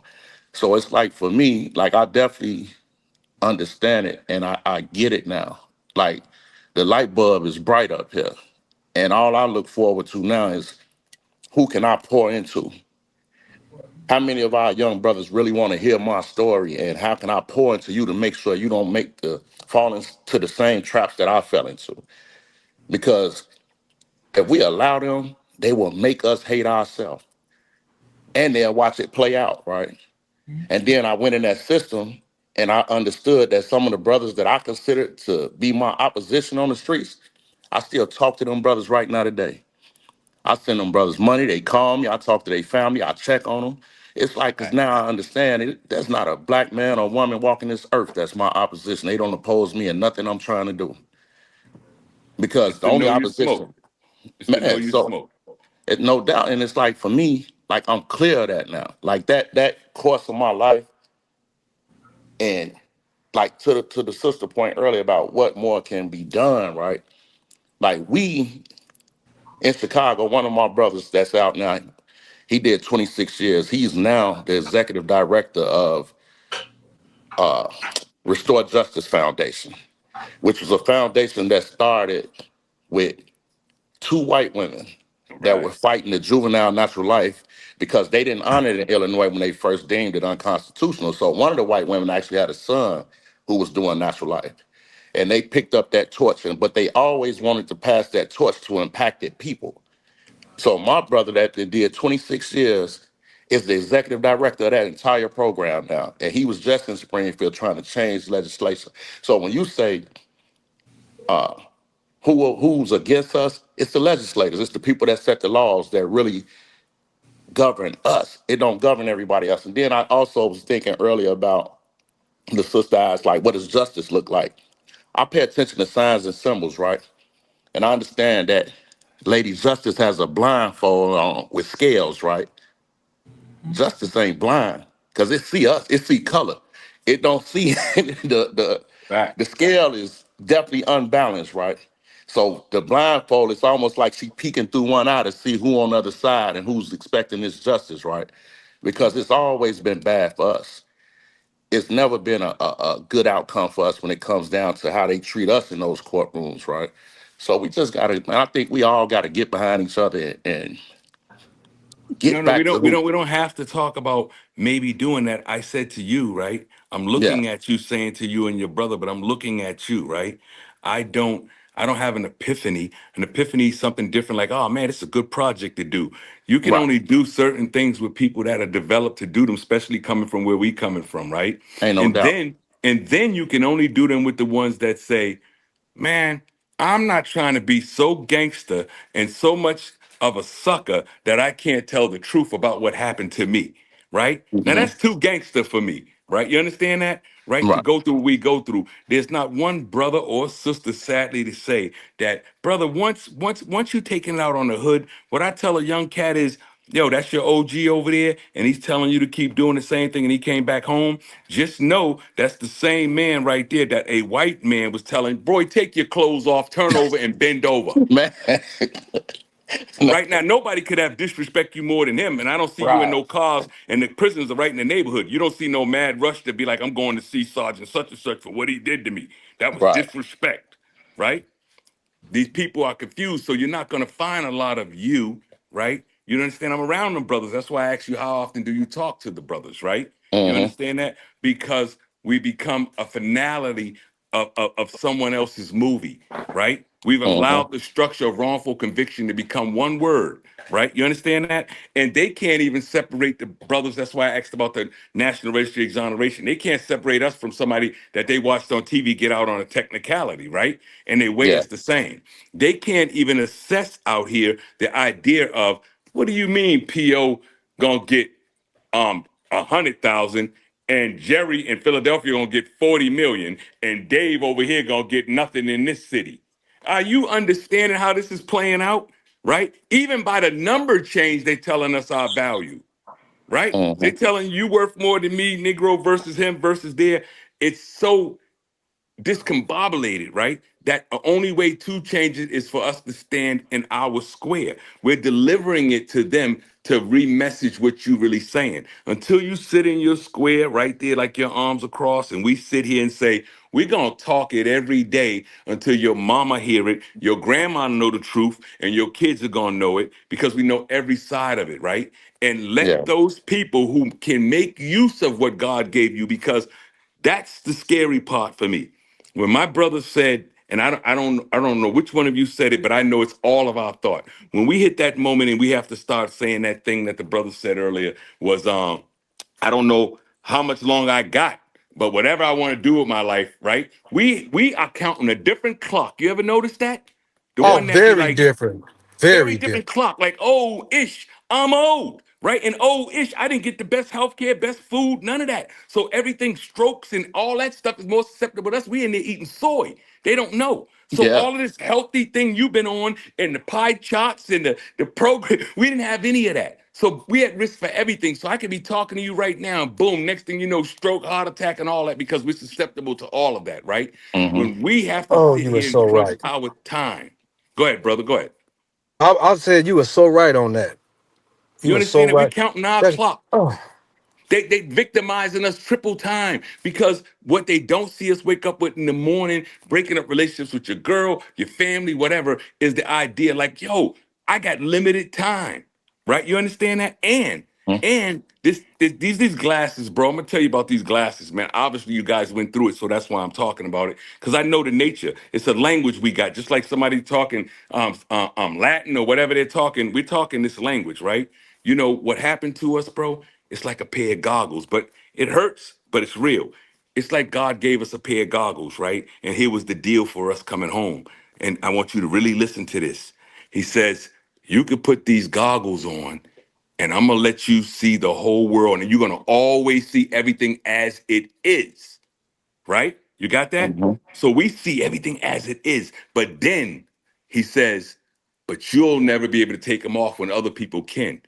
So we're always seeing it as it is, and they're seeing it in the moment. Mm-hmm. We're living it through a legacy of time, and we're seeing it in the moment. And before we know it, we'll be the same dream Martin Luther King will be, right? They're so cold out here, bro, and so behind. That's why I never want my brothers to say we trying to catch up to anything. If Mm-hmm. you trying to catch up to anything out here, right, you must be looking back and running back to grab the baton and just bring it forward because they're moving slow. They're way slow out here, bro, because listen to how well they've done. Let's put our people together. They've had every kind of movement. I came home doing Black Lives movements, talking to crowds of thousands and moving and everything until I caught on, right? Until I came home and caught on and was like, man, it was cold that day. It was hot. It was this. And I'm out here, we're marching. And then you guys, if winter come, your whole march is over. You're summertime soldiers. That's what I found out. You understand that? Like these are a bunch of summertime soldiers. Every movement they had turns into another movement, right? They never finish a movement. And here's how well they've done. So I want you to compare what we went through to how well they've done among the educated, the successful, the rich, the haves, the free people. They accomplished this, bro. On this, a black woman just days ago had to certify. Here's your black history lesson. We don't need to go to nobody else. A black woman just days ago had to be the one to certify a devil. Everything that our grandmothers, ancestors, and everybody right now is turning over in their grave, and the ones that's alive basically don't even want to be here, can't believe it's happening in the shock. They turned that over. Do you understand that? A Mm-hmm. woman, black woman, had to get on here the first time and say everything about this guy is wrong. He's a criminal. He's a rapist. Everything, and I got to be the one to turn. And then they double it up. And here's your prize. On January 20th of this year, while you worried about Trump's inauguration, that happens to be Martin Luther King Day. So on the day of Martin Luther King Have a Dream is the day they're going to put him in. That's Stop how cold God is hitting us. it. Stop And it. we're not even realizing that this is a sanction on us. God has hit us so much to say, black folks, you can go out and say it's anybody else. I am showing you what I'm going to do to you for what you've done, right? From what you've done. And the reason that we know that, everything that's playing out there, they could talk about getting the Latinos and doing all that stuff, right? But with us, history, when they tell you history is recording, if I was here 55 years from now or whatever, and I had to look at, just like we would look up things on Google, it would come up, well, I see that black woman running. I see she got crushed. I see this other dude had no morale, no nothing, nothing at all. I mean, he was the worst of the worst. And he's a proven racist, and everybody in his group is a racist. What exactly did they do? So imagine a slave sitting here on this panel with us saying, now what went down here, P.O.? And then they say, well, what I see is a black woman certifying this, saying he wouldn't certify you if you had one, but you so nice, Negroes. You want to be led by people that have told you to be so good that we've become so good that we become good for nothing. Now, that's a different kind of good. That's a Definitely. dangerous kind of good, right? We've become good for nothing. And then We're talking about Martin Luther King Day, and we get up there and we talk about Martin Luther King had a dream. Bro, we were in one of those. Any dream that never wakes up, that is not a dream. That's a That's a coma, nightmare. nightmare, or death. Yes. You understand? So Yeah. that's where we at. So until we deliver that to them, right, and count on, listen, the God you know is a living God. Their God's an example God out here. Their God is a God that they pray to. Their car broke down, their house, or oh Lord, I lost somebody. And then they got a servant God. Your God made you stay in the oven. Your God Yeah. said you listen, I know something's wrong. He's a strong God. I know what's going on, but you are built for it because I'm going to need some messengers in the right time. And what has happened to many of our brothers that went through this, they are broken in different ways. They're not broken by the sports cars they can afford, the chains they could have, the women they could get, none of that, because that's all the things that they missed. But they're broken the moment they realize that somebody took everything. Time, the most valuable thing. See, that's the funny part about time. When I was doing the bid, they look at us doing the bid. Did your mama get compensated? Your sister, anybody? They were doing time too, because you were Without a a doubt. part of their life. They Yep. You destroy understand? families. They were doing time too because now you're the missing brother. So we don't put the puzzle enough to be able to stand on it. We're just doing individual lectures and individual pain and delivering it to them. There comes a point of no more. So I'm saying all that just to say I was listening for the longest because I was going, three kind of people in the world. Watch it happen, let it happen, make it happen. Watch it happen people are the people who always can tell you what happened to somebody else. They can tell me right now, P.O. man dropped his headphones. They know that because they just watching life. The let it happen people are the ones that's going to always keep getting up here telling you, know what happened to me, man. And the make it happen people don't know nothing about that. You're among the make it happen. Otherwise, you wouldn't be sitting there right now. So we don't have anything left in life but to make it happen because that was our calling. Don't let nobody take that from you. That's your Definitely. calling. That's what it's for. Yep. That's what we're here for. And Not because we're not being heard. Go ahead, I know, brother. like, I know we probably a little tight on time, but I want to say something that you spoke on earlier, You ain't and never it's gonna real. be tight on time again, bro. As long as this is here, you ain't not gonna be tight on time. Okay, I'm offering you guys and saying, yo, we're gonna set up a show whether we do it twice a week. And when we get on, it don't matter if it's late night and we going over our emotion and one brother's broken and another brother's helping another brother. We gonna get on there and chat until they find us. They man. want to find I'm, Jesus, let them find us. I'm with you. I'm gonna give my number somehow, but I want to say this. This is like when you know how you hear people say, "Well, they playing checkers when they over there playing chess," right? The thinking capacity that these people are willing that they can display is most of the time it goes over our head. And I want to show you and this is on a small scale. The state's attorney that uh, prosecuted us became a defense attorney. I want to say that one more time. The Right, I'm hearing you. prosecutor that did us became a defense attorney. So now he's going against the very people that he was riding with for many, many years. And so that statement that I made about PDs will swipe you out, attorneys will swipe you out. Look at look at that statement I just made. Like a state's attorney that was hell bent on us being guilty, hell bent on saying that we took these people's lives, that we were no longer good for society, to throw the key away from us, to throw the key away. No outdate, no parole hearings, nothing. They wanted us to die in prison.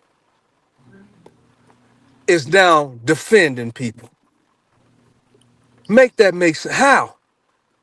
How can he how can he defend someone honestly when you was just a part of the people?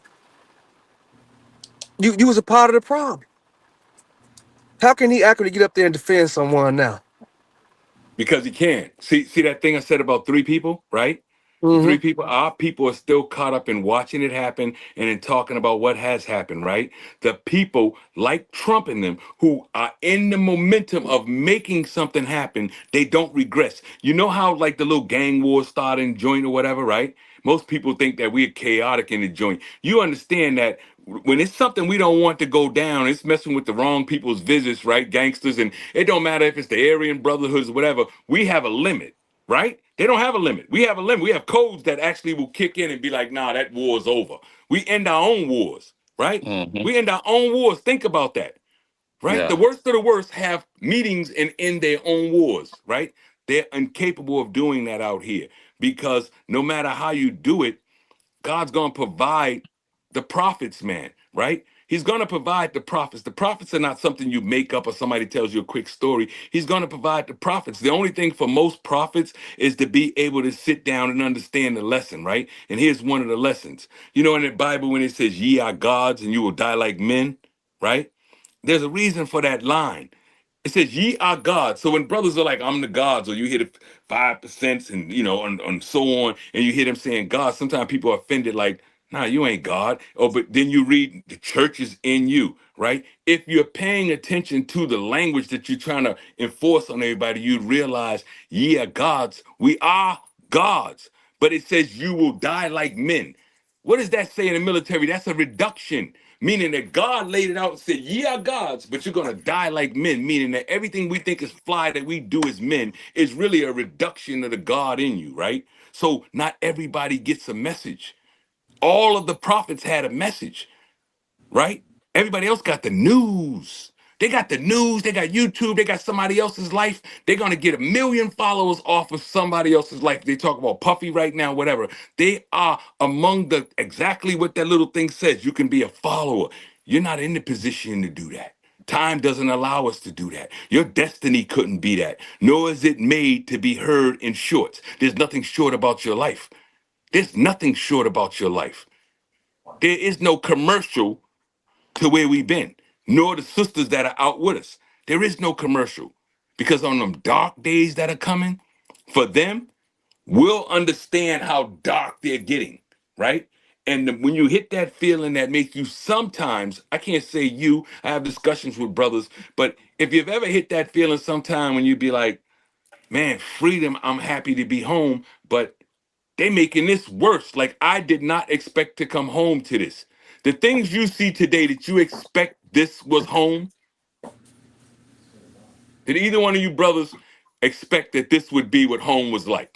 No, not at Tell me all. why. Tell us a little bit about that. How compared to what you expected and what you fought for and what you tried to get home for and everything you felt and everything you learned that you want to give back. Tell me why you feel like that, bro. Just getting out here and having to, like, when you go on for decades, your family flips over tremendously. You got nieces that was born while you in there, cousins that was born while you in there. You lose so much family while you in there.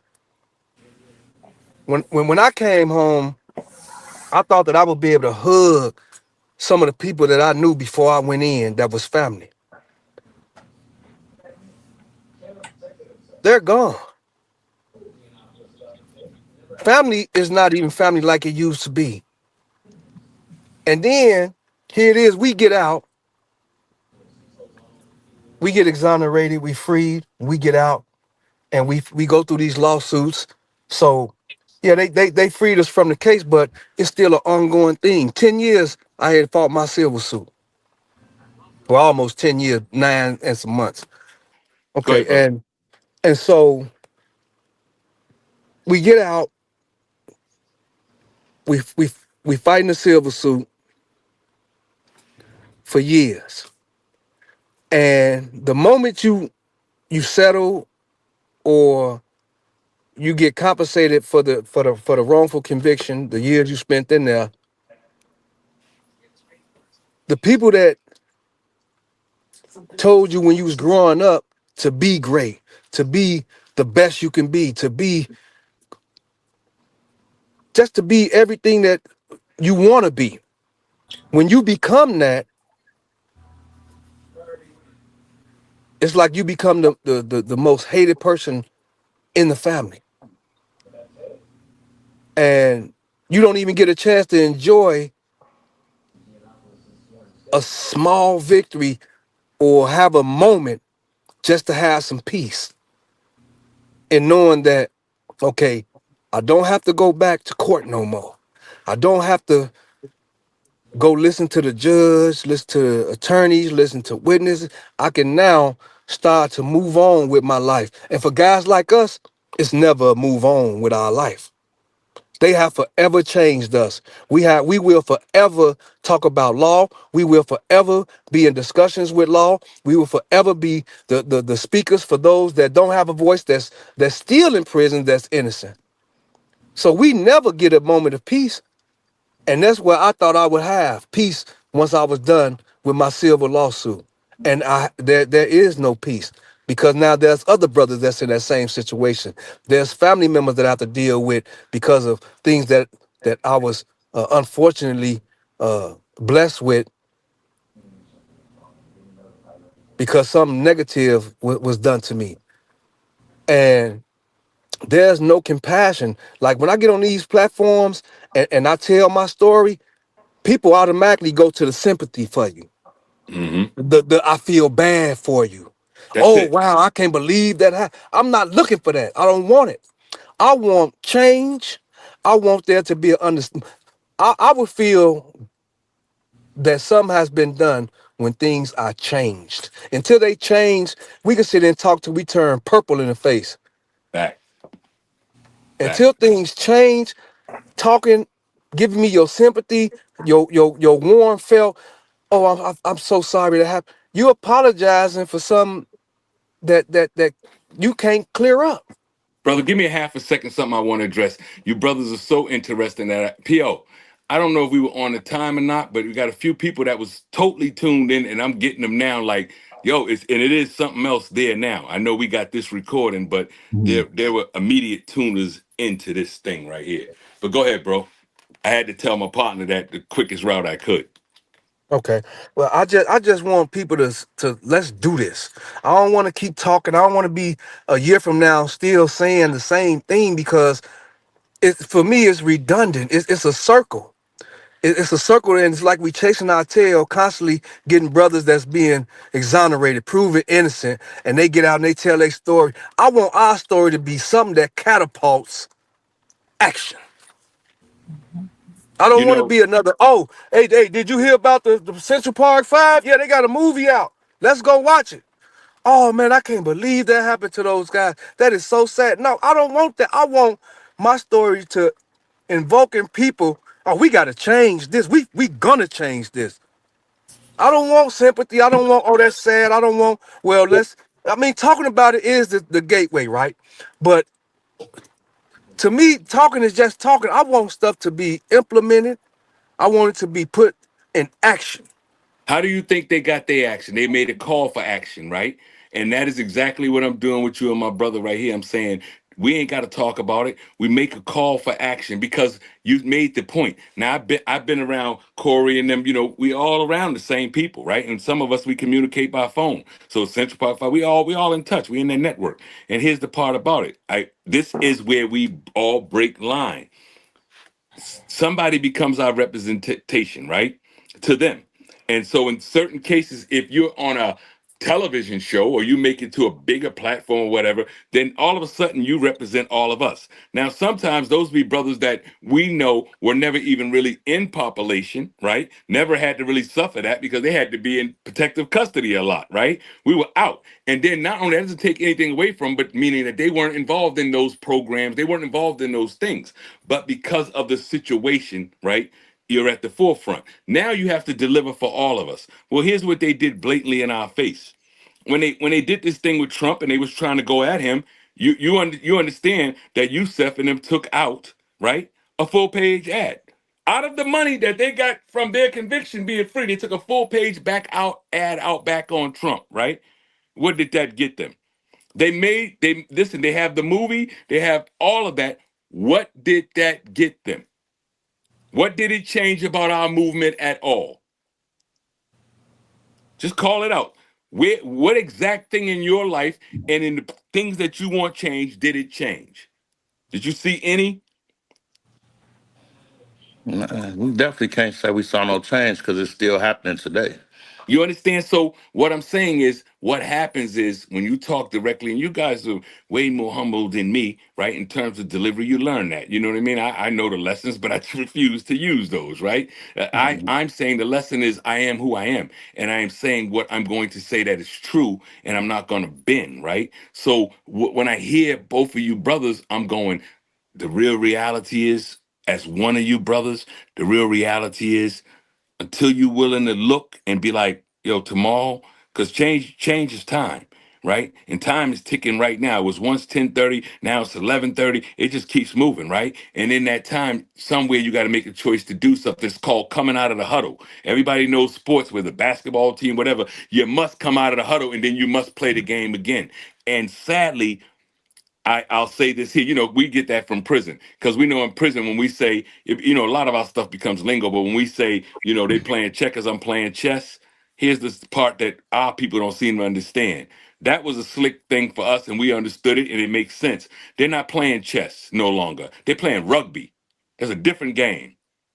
Do you understand that? They're playing rugby. They're playing take. Now, we don't go down a list of what's taken. We don't hold them accountable to say, wait a minute, right up under your nose, you can't have this book in your schools no more over here and over there and over there. You can't do this, you can't do that. They got a list of can't do's, and the only place in the world that I thought that there was going to be a list of can't do's was where we were. Do you understand that? They can't even teach their kids about the slavery, right? And now the diversity programs are being hit. And then they got a dude that told them on day one, I'm going to do this, right? Until the voices rise. Where did Malcolm come from? I was on this thing earlier, bro, and this is how they treat it.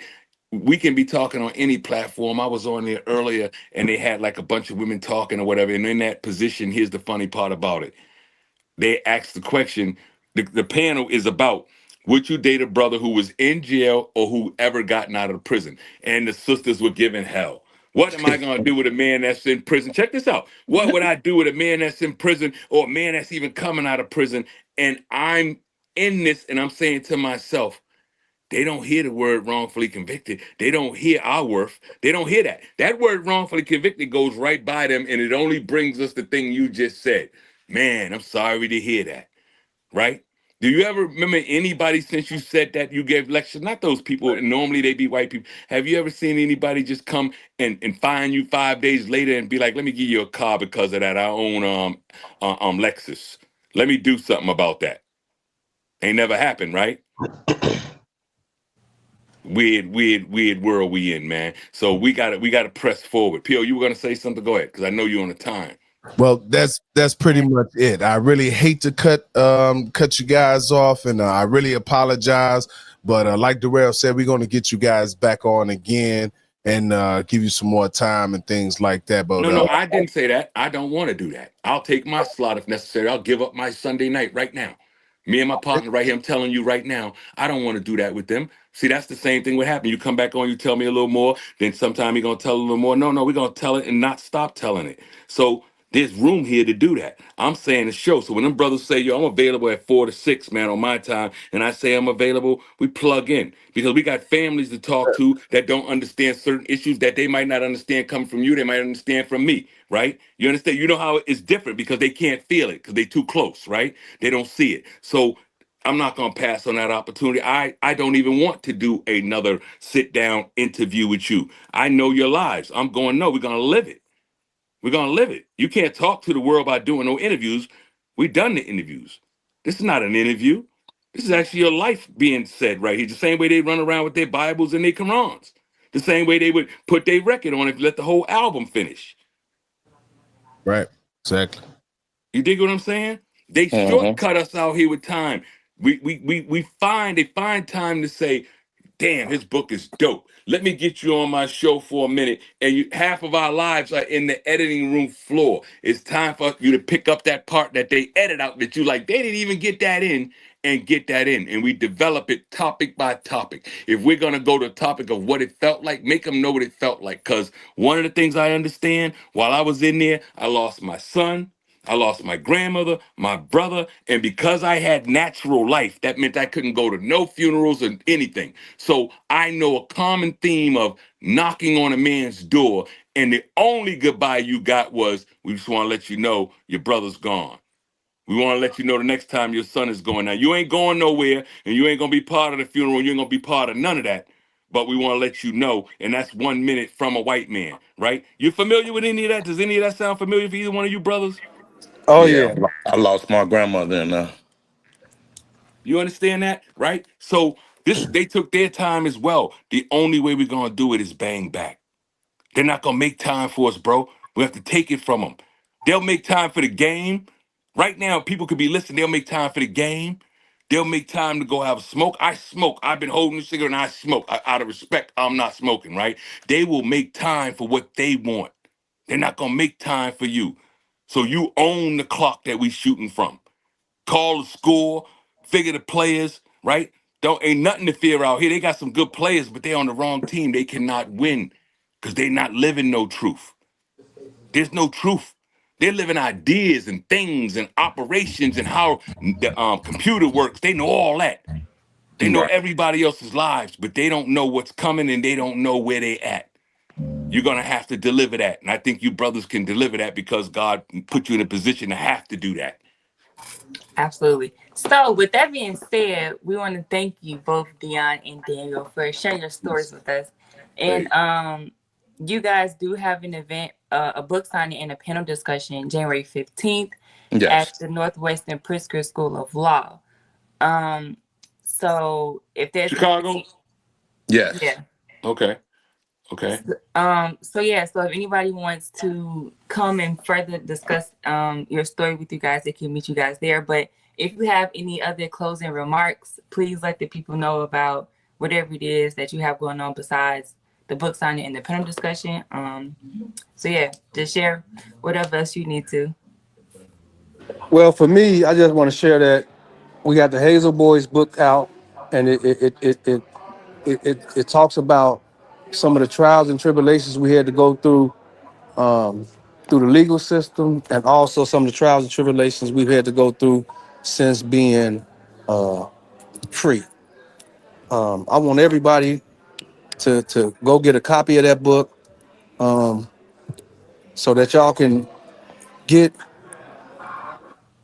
um, so y'all can get some kind of understanding of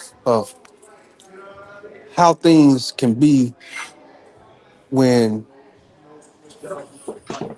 you're a black man or a black sister in America, and a lawsuit doesn't make everything okay. We need real, actionable reform when it comes to this justice system, this legal system, and any other kind of system you can think of. We need actionable things that we can see being done. You know, everything is ran on black and white in this world when it comes to paperwork. We need to see this paperwork. We need to see it put into action, because a lot of the reform I feel that they speak about now that they're doing is lip service. They Mhm. talk about it, they put it on paper, and it's never actuated in people's lives, mainly brothers and sisters. So that's the, I, I would leave saying that go read the book, get understanding of what we went through. But I want people to pull from the book and the rest of the stuff that we have coming up and going on, that we want action. You know, things we want to see what our story is, how it's changing the legal system, and how it's changing the mind concept, and the thinking capacity of our brothers and sisters out here, to know that for us, the scary thing is we can actually end up in jail or dead for doing exactly nothing criminal, nothing negative, or nothing at all. Just being you, we can end up dead or in jail. And it's happened a lot. They just can't say, oh, everybody in prison say they innocent. They can't say that no more. Because you got people, and it's a lot of people that's in there that's innocent. P.O., any closing remarks you need to say? No, that's it. I just want to thank the fellas again. Appreciate it. And we're definitely gonna be talking to you again. So thank you, Deon, Daniel, Barry, and thank you again, Darrell, for helping us out here. And one thing, PO ASAP, right? Both of you brothers get my number. PO has your direct numbers. If he doesn't have them, he can get them from Miss Berry. Okay. Yeah. Yes, and she can give you my number as well. Yeah, that's what I'm saying. I want you to have mine. I want you to have mine. I know Okay. exactly how you feel, and I know exactly what I go on with PO. We can be on these shows, right? But I know exactly what you're feeling. You ain't said 1 minute of what your life is about yet. But for other people, they think they heard a lot. We're gonna change that. No. Yep. Thank you, I guys. appreciate y'all letting us come on y'all platform to do this. And I appreciate anyone and everyone that has listened, that will listen, that will go look at and listen to the recordings. I thank y'all in advance. I really do. Yeah. No problem, no Thank problem. you. Hello. How you Yeah. doing? Good, how are you? All Hey, right. bro, So just in closing, no count time tomorrow, right? No count time. That's how I see it, right? There's Yep. nobody coming by at 6 in the morning or whatever. There's gonna be no count, and there's gonna be no call for child. We ahead of the game right now, Without a doubt. without a doubt.